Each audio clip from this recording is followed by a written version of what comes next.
Del 2020, un total de 47 entidades reportaron haber tomado conocimiento de 90 denuncias de hostigamiento sexual y que de ellas 87 corresponden a víctimas del género femenino.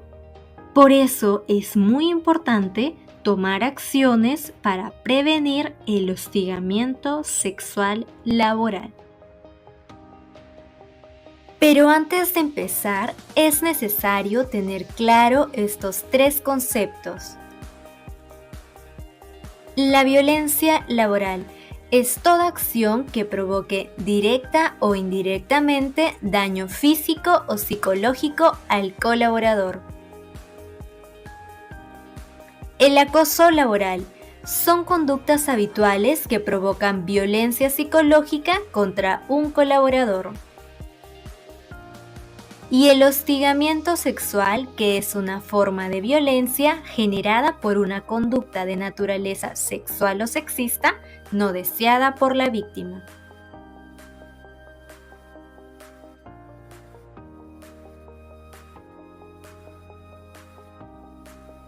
De acuerdo a la Ley 27942 de Prevención y Sanción de Hostigamiento Sexual, se considera que dependiendo de sus características, un solo acto puede dar lugar a un caso de acoso sexual. Que la situación se repita o no, no es relevante para constituir un acto de acoso sexual. No es necesario que exista un rechazo explícito, basta con que sea un acto no deseado. ¿A quiénes aplica esta ley? A todos los colaboradores de la empresa que se encuentran dentro del alcance de estas normas. A los trabajadores en planilla con contratos indeterminados o a plazo fijo. A los prestadores locadores de servicios. A practicantes, becarios, pasantes, aprendices. A los titulares, asociados, directores, accionistas o socios de la empresa. Y a trabajadores de las empresas contratistas y subcontratistas. ¿Cuáles son las características del hostigamiento sexual?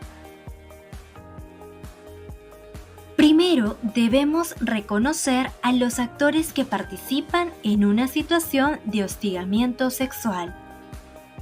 Por un lado, tenemos al hostigador. Él es quien realiza las conductas de naturaleza sexual hacia la víctima.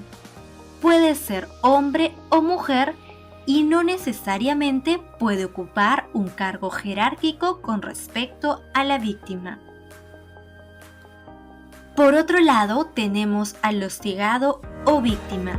Esta persona puede ser un hombre o mujer de cualquier edad, raza, condición económica, etc.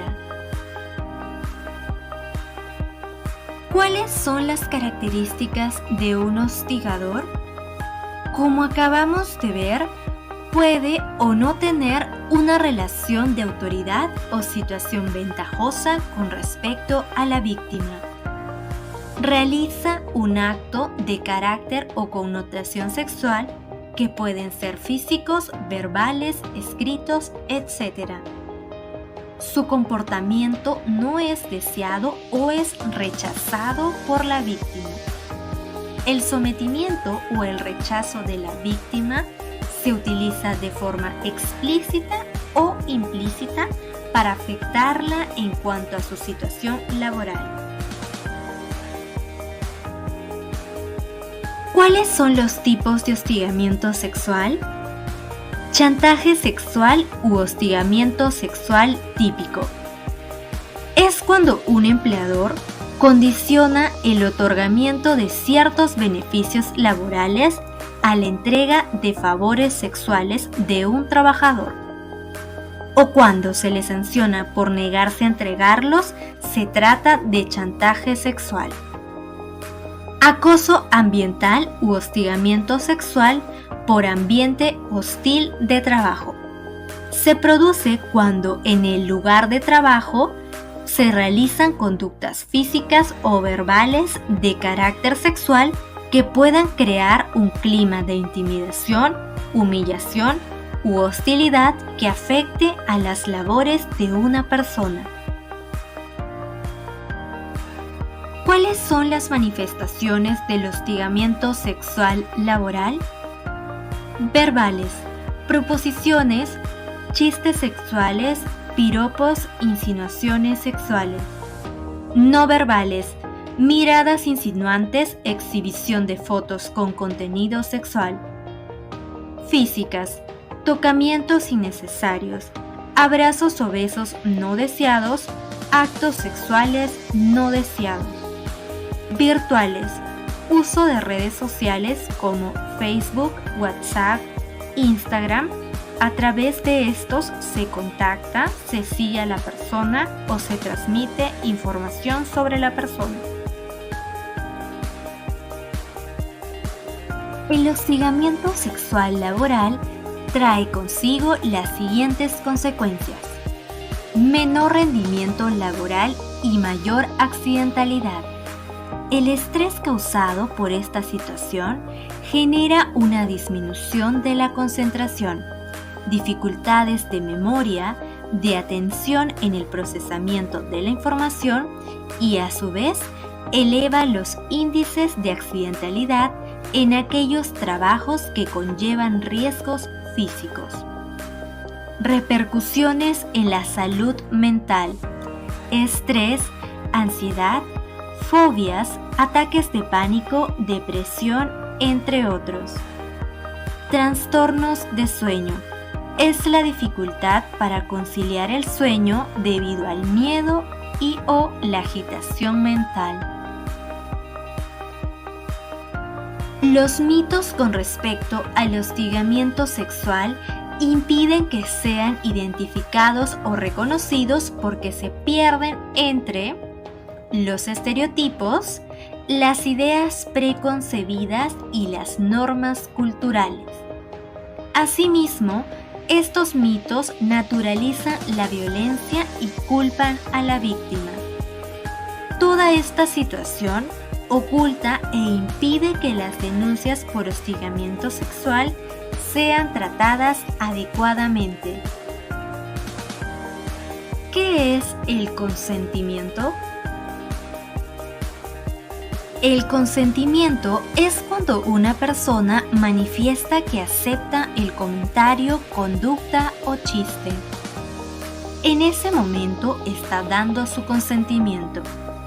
En cambio, el no consentimiento es cuando una persona se siente incómoda ante la situación. Esta respuesta puede o no ser explícita y puede evidenciarse cuando la víctima retira la mirada, se aleja corporalmente o se queda en silencio. Como vimos, uno puede negar su consentimiento o rechazar la situación de manera implícita o explícita. Rechazo implícito: se da sin ser expresado directa o abiertamente. La persona se siente incómoda frente a las acciones, pero tiene miedo de evidenciarlo. Rechazo explícito: es un tipo de rechazo que se da de manera clara y determinada, por lo cual es evidente. ¿Por qué las personas usan el rechazo implícito?